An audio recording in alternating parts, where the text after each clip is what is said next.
Hey, what's up, everybody? This is Charles Sabansi. I want to welcome you guys to another episode of the Dreamerspro Show, where we cover everything from sports, hot topics, classic debates, entertainment, and where we give you guys a fresh perspective on things and how we see them. So yesterday, there was a very, very big game in the NFL. Obviously, there were a lot of games that were played in the NFL last night, a bunch of games. But the game we're focusing on, I think the one that has the most storylines is the Buffalo Bills New York Jets game. Why? Because of what happened. As you guys know, I'm sure the majority of you know by now, especially people that follow football, you will know that Aaron Rodgers, just after 4 snaps in that game, he ended up tearing his Achilles tendon. If you know anything about the New York Jets, at least over this past offseason, there's been a lot of hype surrounding this team. Why? Because the team acquired one of the greatest quarterbacks of all time. Now, some people will disagree, whatever, but most people say that he's an incredible quarterback, incredibly talented, a tactician on the field. So they were able to acquire him. Obviously, there was a lot of hype when you get a quarterback of that caliber going to the New York market. There's going to be a lot of buzz. And following his journey ever since he became a New York Jet, I saw Aaron Rodgers at various sporting events, making his rounds all throughout New York City. And I'm sure that a lot of the Jets fans were excited. As somebody that grew up in New York, if I'm being honest with you, when we're talking football, at least when I was there growing up, we were talking about the New York Giants. I mean, that's just what it was. It was the Giants. They were the ones that were winning, especially when Eli Manning, when they won the Super Bowl against Tom Brady. I saw that game. I saw that catch, which was absolutely incredible. Of course, it was a catch that happened in last night's game that left me absolutely floored. I could not believe that catch actually took place. I mean, the level of concentration and creativity to be able to ward off that defender and then somehow have the wherewithal and the concentration to hold on to that ball was absolutely, absolutely incredible. But if you know anything about New York, Yankees, Knicks, Giants. So whenever there's a buzz around one of the smaller teams or the other teams, which is in this case the New York Jets, like you have the Mets, but in this case the Jets, you know that there's going to be a lot of excitement because that's the team that rarely gets any run. So to go into that game and see what happens and basically to see how it ended in that first quarter with Aaron Rodgers tearing his Achilles tendon, I'm sure there was a lot of disappointment, and I'm sure a lot of New York Jets fans were deflated. But that just wasn't the story. That wasn't the only story. There was another story there. As I said in the other show, and it obviously depends on the order in which you're watching these shows, I woke up this morning and I stumbled upon the highlights of this game. I looked at a video that was posted by the NFL. It had been out for about 7 hours, and I saw that the video had 1.1 million views. I was like, I have to see what happened here. I click on the video. I'm watching the highlights. I see Aaron Rodgers go down in the first quarter. I saw that happen. I saw the backup quarterback take over the game. I witnessed the Buffalo Bills go up in that game. I think they were up 13-0 or 13-3 or something like that. And I said to myself, well, there's no way they can lose this game.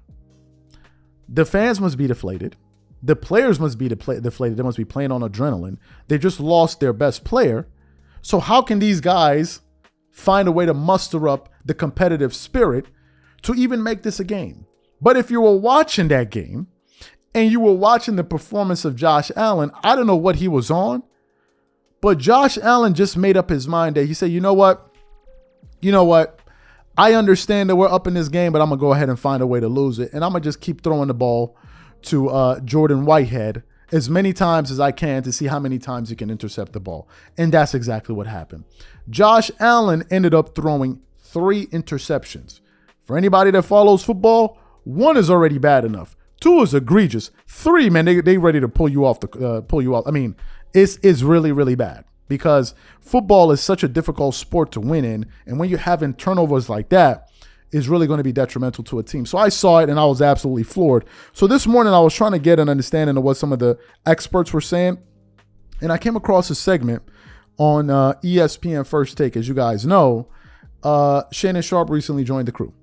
Now, we know Shannon Sharpe for being funny and all of these different things, but I think something that some people forget is that Shannon Sharpe is a former Hall of Fame tight end.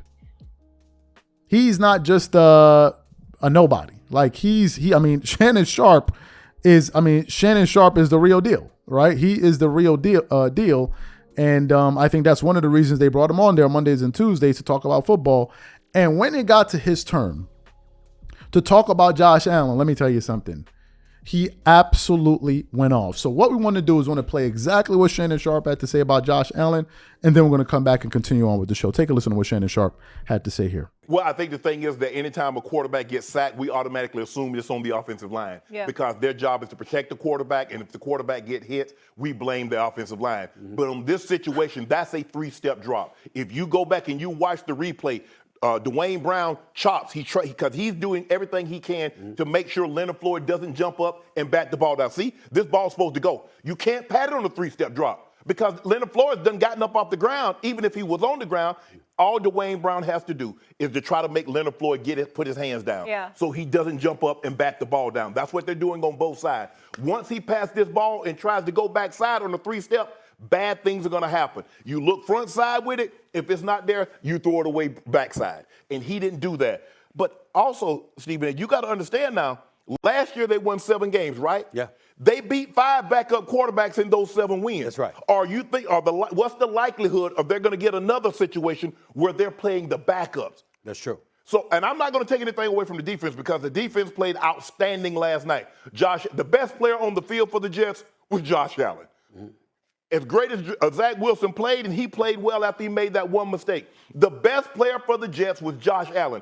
And this has been a reoccurring theme over the last half of last season and coming into this season. Can I just say one thing before we get into it? Because we're going to dive into all the angles. Okay. I just want to pause. Shannon, can Josh Allen be trusted to get the Bills to the Super Bowl when we're looking at this turnover problem? Which Josh Allen are we talking about? Are we talking about the one that was 13 seconds away from getting into the AFC Championship before that happened, or the one that has 84 turnovers since he was drafted? I mean, look at the turn. He just turns the ball over at the most inopportune time. Once they go up, I think they were 13-3. Once you're up like that, if you don't turn the ball over, you don't give the Jets life.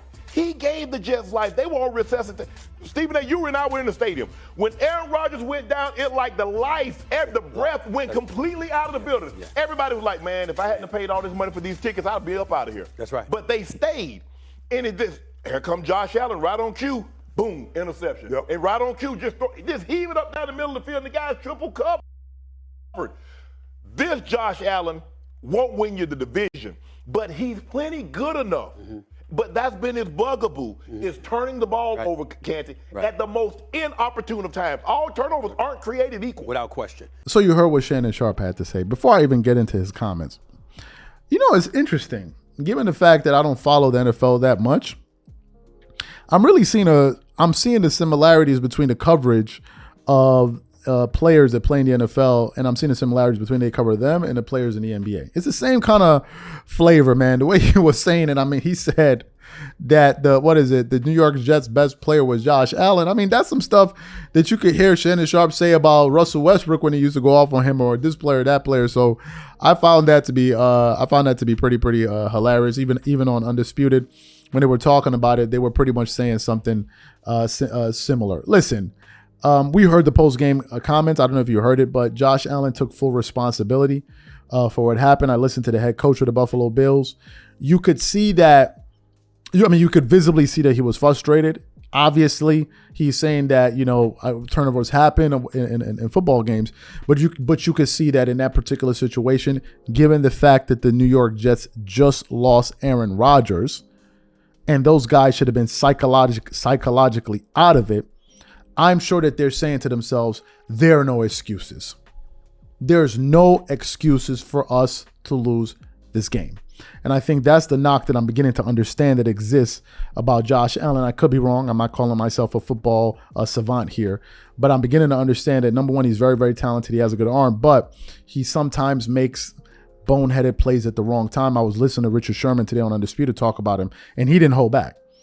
He's like, bro, you got all this time to be doing commercials and all of these different things, but the things that really matter, the details that actually matter, you're not paying attention to that. So a lot of people had different things to say about it. I guess we're going to see as time goes on if the Buffalo Bills are able to bounce back, from that